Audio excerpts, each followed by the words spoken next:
Good morning everybody. আজকে ইন্সব্রুকে আমাদের শেষ দিন, মানে আজকে সারাদিন আমরা ঘুরবো আর কালকে আমরা ইন্সব্রুক থেকে বেরিয়ে যাব।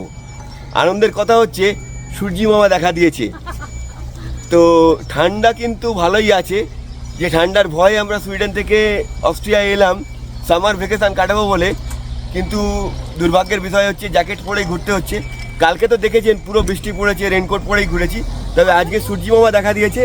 আজকে আশা করছি আমরা ভালো করে ঘুরতে পারবো, কারণ ওয়েদার প্রেডিকশান বলছে রোদ থাক বা না থাক বৃষ্টি নেই, তো অ্যাটলিস্ট ওই রেনকোট পরে মাথায় চাপা দিয়ে ঘুরতে হবে না। চলুন আপনারাও আমাদের সঙ্গে। আজকে আমাদের পরিকল্পনা আছে আমরা কেবিল কারে যাব, আর এখানে আরেকটা ক্যাসেল আছে অ্যাম্ব্রেস ক্যাসেল, সেটা দেখব, আর তারপরেতে এখানে ফিরে এসে একটু রিল্যাক্স করব। তো সারাদিন আমাদের সঙ্গে আপনারা থাকুন, আমাদের চোখ দিয়ে আমরা ইন্সব্রুককে আপনাদের দেখাবো। একটা কথা হচ্ছে যে অনেকেই আমাদেরকে কমেন্ট করে জানাচ্ছেন এবং ফেসবুকেও কমেন্ট করে জানাচ্ছেন যে আমাদের যে বাহনটা ক্যারাভ্যানটা সেটার ভেতরে আমরা কিভাবে আছি, কি করছি না করছি, সেগুলোর একটুখানি ডিটেলস নিয়ে এবং বাহনটার ডিটেলস নিয়ে, ওটার ভেতরে কী কী ফেসিলিটিস আছে, কিভাবে কি করা যায় সেগুলো নিয়ে বলতে। তো আমি ঠিক করেছি একটা ভিডিওতে আমি পুরো এই বাহনটার সম্পর্কে আপনাদেরকে বলবো। আপনাদের কাদের আরও ইন্টারেস্ট আছে এই বাহনটা সম্পর্কে জানবার, আমরা কিভাবে আছি, কিভাবে রান্না করছি, কি দিয়ে রান্না করছি, কি দিয়ে বলতে গ্যাস আছে, কিভাবে গ্যাসটা চলছে, টয়লেটটা কিভাবে অপারেট করছে, বেডটা কিভাবে অপারেট করছে, সমস্ত কিছু জানতে চাইলে আমাদেরকে কমেন্ট করে জানাবেন। আর আমি একটু ঘুরিয়ে দেখাই, আজকে রোদ উঠেছে উল্টো দিকে ক্যারাভ্যানগুলোকে।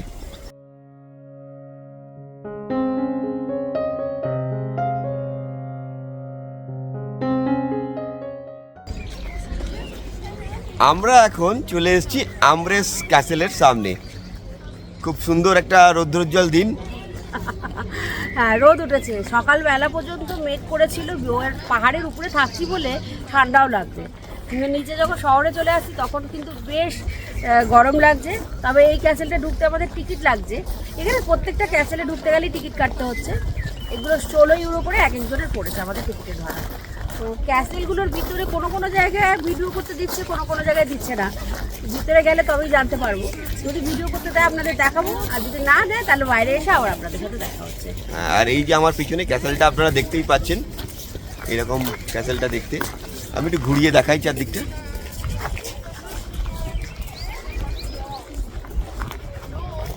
আর মেয়ে এখানেতে বেশ কিছুটা হেঁটে আসতে হয়েছে, বাস থেকে নেমে প্রায় 10-15 মিনিট, তো একটু হাঁপিয়ে গেছে, সিঁড়িতে বসে পড়েছে। না, ওর আবার একটা এখানে খুব বাচ্চাদের অ্যালার্জি হয়, ওরও সেই প্রবলেমটা আছে, এখানে খুব অ্যালার্জি হচ্ছে। আর আজকে ও অ্যালার্জিটা একটুখানি মানে পোলেন অ্যালার্জি হাই দেখাচ্ছে, সেই কারণে ওর একটু কষ্টই হচ্ছে, ওর ওই অ্যালার্জিটা আছে বলে, ওই জন্য ওখানে বসে আছে।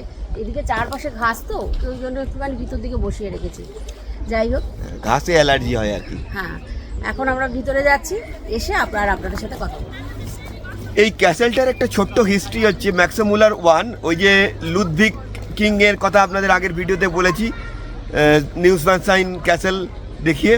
তো সেই লুদভিগের বাবা ম্যাক্সমূলার 1, যার আরেকটা ক্যাসেল আপনাদেরকে দেখালাম ইন্সব্রুক সিটির ভিতরেতে আগের ভিডিওতে, ওনার ছোটোবেলা কেটেছে এই ক্যাসেলটার ভিতরেতে।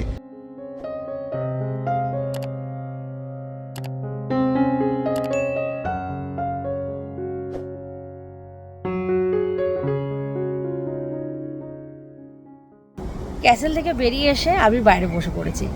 সুমন আর মেয়ে গেছে একটু টয়লেটে, আমি তাই এখানে বসে ওয়েট করছি।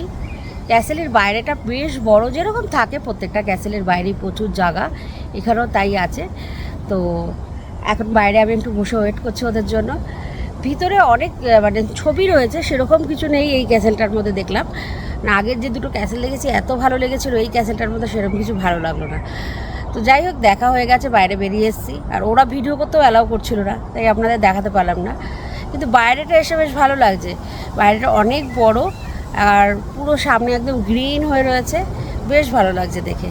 তো এখান থেকে এবার যাব একটুখানি খেতে। আমার ইচ্ছা আছে আজকে একটু ইন্ডিয়ান রেস্টুরেন্টে খাবো, কিন্তু সুমন বলছে যে ইন্ডিয়ান রেস্টুরেন্টে খেতে গেলে হয়তো একদম সেই সিটিতে যেতে হবে, সেখানে গিয়ে দেখে তারপরে খেতে হবে। তো দেখি কি বলে, যদি বলে হ্যাঁ যাবে, তাহলে একটু ইন্ডিয়ান রেস্টুরেন্টে গিয়ে খাওয়া দাওয়া করবো, আর না হলে এখানেই কোথাও থাই বা চাইনিজ কিছু খেয়ে নেবো, খেয়ে নিয়ে তারপরে আবার কোথাও যাওয়ার প্ল্যান তো করাই আছে, সেখানে যাব। আসলে পুরো প্ল্যানটা যেহেতু সুমন আর মেয়ে করেছে, আমি আর ওখানে মাথা গলাইনি। আমাকে যেদিকে নিয়ে যাচ্ছে আমি যাচ্ছি, গিয়ে ঘুরে আসছি। বাবলি তো মন প্রাণ দিয়ে চাইছিল যে ইন্ডিয়ান রেস্টুরেন্টে খেতে যাই, কিন্তু ইন্ডিয়ান রেস্টুরেন্টের খাবার কত ভালো হবে সেই নিয়ে আমাদের মধ্যে একটু তর্ক বিতর্ক চললো। স্পেনে আমরা ভালো ইন্ডিয়ান রেস্টুরেন্টে খেয়েছি, আপনারা আমাদের ভিডিওতে দেখেছেন, কিন্তু এখানে কতটা ভালো হবে আমরা ঠিক বলতে পারছি না। তা আমি বললাম যে অস্ট্রিয়ায় যখন এসছো, জার্মান অস্ট্রিয়া মোটামুটি একই রকম খাবার, এদের বিখ্যাত খাবার হচ্ছে স্নিৎজেল। তো স্নিৎজেল একটু ট্রাই করে দেখো, আর এরকম রৌদ্রোজ্জ্বল দিন আমরা খাবার খেয়ে বেশি সময় নষ্ট করবো না। স্নিৎজেলটা সব জায়গায় পাওয়া যায়, যেখানে একটা বিখ্যাত স্নিৎজেলের দোকান খুঁজে পেয়েছি গুগলের কৃপায়, ভালো রিভিউ দেখে। এখন সেখানে আমরা যাচ্ছি খেতে, ওকে কনভিন্স করিয়েছি স্নিৎজেল খেয়ে আজকে লাঞ্চটা করতে। চলো চলো, এই দোকানটা বা একদম ছোট্ট একটা দোকান, কিন্তু দেখা যাক। এখন আমরা দোকানটার ভিতরে ঢুকছি, কীরকম খেতে হবে আমি জানি না। আমিও একটুখানি দেখছিলাম যে খাবারগুলো চিকেনের হয়, তারপরে ল্যামের হয়। বাবা ভিতরটা তো পুরো অন্ধকার, বন্ধ।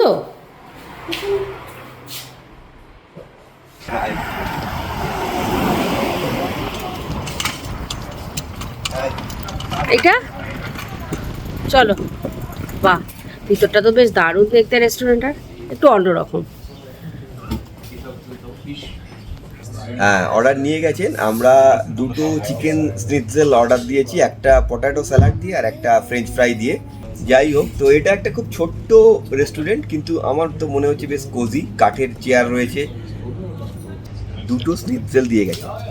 আমার ঠিক মনে পড়ছে না খেয়েছি কিনা, কিন্তু সুইডেনে যে সমস্ত স্নিৎজেলগুলো বাইরে থেকে দেখেছি রেস্টুরেন্টে বিক্রি হয়, সেগুলোর সাইজ এত বড় হয় না। অনেকটা দেখতে আমাদের ফিশ ফ্রাই বা কাটলেটের মতো। অরিজিনাল যেগুলো এখানকার স্নিৎজেল সেগুলো পর্ক দিয়ে হয়, তো আমরা যেহেতু পর্কটা খাই না, আমরা চিকেন দিয়ে নিয়েছি। এখানে চিকেন, ভেজ, পর্ক তিনটে অপশন ছিল। তুমি একটা নিতেই পারতে, তুমি তো পর্কটা খাও, তুমি নিতে পারতে একটা। তো যাই হোক, এটাই টেস্ট করো তাহলে চিকেন দিয়ে। এটা দিয়েছে, কিন্তু শিয়া বিশাল, দেখে তো গন্ধটা কিন্তু ভালো আসছে, ঠিক আছে তাই না? চলো আমরা খাওয়া দাওয়া শুরু করি। সেটা একদম আমাদের ফিশ ফ্রাই বা কাকলেট জাতীয় জিনিসগুলো যেরকম খেতে সেরকম খেতে। এটা চিকেনের বেশ ভালো লাগে খেতে, বেশ কেন আমি বলবো ভালোই খেতে। একটু লেবু দিয়ে নিই, লেবু দিয়ে গেছে বড় বড়, সঙ্গে একটু অনেকটা ওই আলু সিদ্ধের মতো, দেখি খেয়ে কেমন। আলু সিদ্ধই আমাদের, খালি ঝাল নেই। ঝালটা দিয়ে নিতে হবে, এখানেতে সব দেওয়া আছে, ওতে ঝাল হয় না। যাই হোক, একদম আমাদের আলু সিদ্ধ, আর এদিকে ফ্রেঞ্চ ফ্রাই তো ফ্রেঞ্চ ফ্রাই হয়, আর এটা খেতে আমাদের ফিশ ফ্রাই বা কাকলেট জাতীয় খাবারগুলোর মতো। খাওয়া দাওয়া কমপ্লিট করে আমরা এখন ইন্সব্রুক মেইন স্টেশনের দিকে যাচ্ছি। ওখান থেকে আমরা একটা ট্রেনে করে কেবল কারের যে স্টেশন আছে সেখানে যাব। যাওয়ার পথে আমাদের এই ট্রিউম্ফ ফোর এটা পড়লো। এটা ইন্সব্রুকের একটা সিম্বলিক জায়গা বলতে পারি। এটা একটা ম্যারেজ মেমোরিয়াল। বারিয়া থ্রেসার স্ট্রিটটা এখান থেকে স্টার্ট হচ্ছে, যেটাকে আমরা আগের দিনের ভিডিওতে আপনাদেরকে দেখিয়েছি। তো সব শহরে একটা কিছু হিস্টোরিক্যাল সিম্বল থাকে, তোরণ থাকে, এটা সেরকমই একটা তোরণ। খাওয়া দাওয়া করার পরেতে আমরা চলে এলাম ইন্সব্রুক সেন্ট্রাল স্টেশনে। এখান থেকে ট্রাম, বাস, ট্রেন, দূরপাল্লার ট্রেন সমস্ত কিছু একসাথে ছাড়ে। এখান থেকে আমরা একটা ট্রামে করে চলে যাব মুটার বলে একটা ছোট্ট গ্রামে।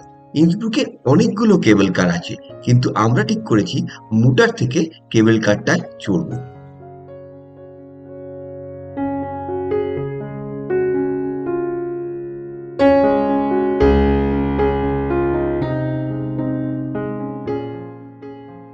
ইন্সব্রুক সিটি সেন্টার থেকে চড়লাম ট্রামে। এই ট্রামে আমাদের আধ ঘন্টা যেতে হবে। সত্যি বলতে কি, ক্যারাভ্যানে যখন ড্রাইভিং করছি চারদিকটা অত ভালো করে দেখতে পাচ্ছি না। বাবলি আর ভুজু তো পাশে বসে বেশ ভালোই দেখতে পাচ্ছে। তো আমি এখন ট্রামে বসে এই চারদিকে আলসের সৌন্দর্যটা জমিয়ে উপভোগ করতে করতে এগিয়ে চললাম মুটা গ্রামের দিকে।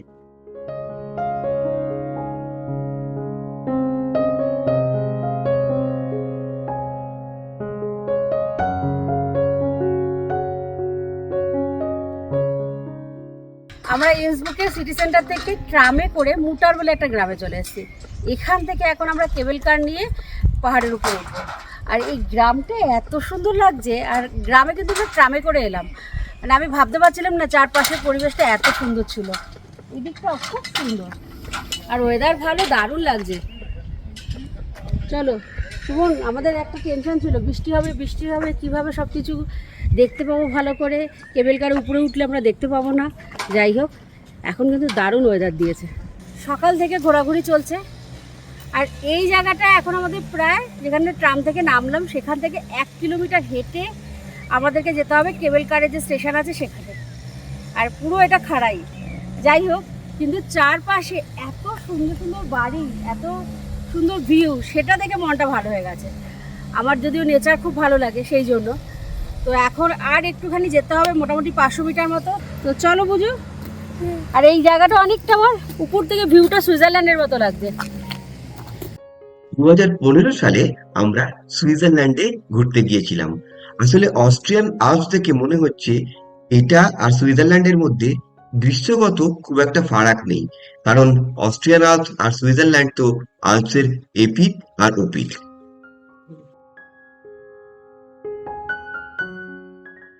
আমরা চলে এসেছি মুটার কেবল কারের কাছে। এখন এটা করে আমরা উপরে যাব। খুব কষ্ট হয়েছে উঠে আসতে, আজকে বেশ এখন দুপুরবেলা গরম দিয়েছে। যাই হোক, এখন এটা চলে উপরে যাই, আপনাদেরকে দেখাবো উপর থেকে আমরা কি কি দেখছি।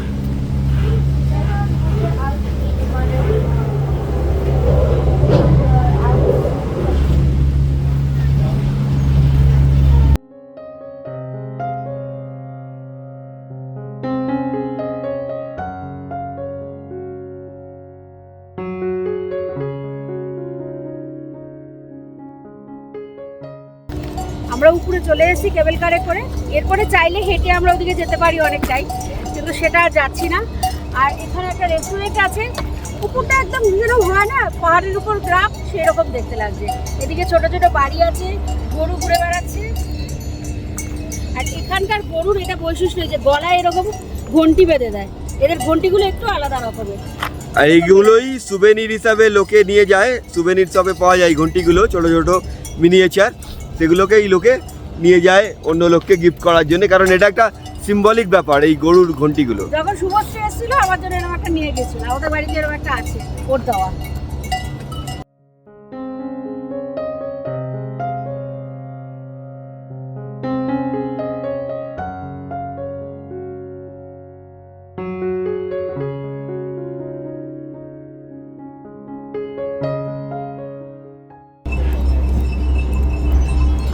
বিস্কুটটা ভালো, খেয়ে দেখো। আচ্ছা খাচ্ছি, আমি আগে খুলি তারপর খাবো। খুলতে পারোনি? না না, খুলে দিই। যাই হোক, এখানে আসার পর মনে হলো একটুখানি কফি খাই এখানে বসে। বুঝুকেও জিজ্ঞাসা করা হলো, ও বললো কিছু খাবো না, তাই আমি আর সুমন দুজনে কফি নিয়ে বসে পড়েছি। একটু কফি খাবো, খেয়ে তারপর এখান থেকে ক্যারাভ্যানে, আমাদের যে ক্যারাভ্যান আছে সেখানে চলে যাব। আর কোথাও আজকে ঘুরতে যাবো না। যাই হোক, পুকুরটা এসে বেশ ভালো লাগছে, জানেন তো, বেশ মনে হচ্ছে একটা গ্রামে এসেছি। আর তাতে একটা রেস্টুরেন্ট আছে, সেখানে বসে খাচ্ছি।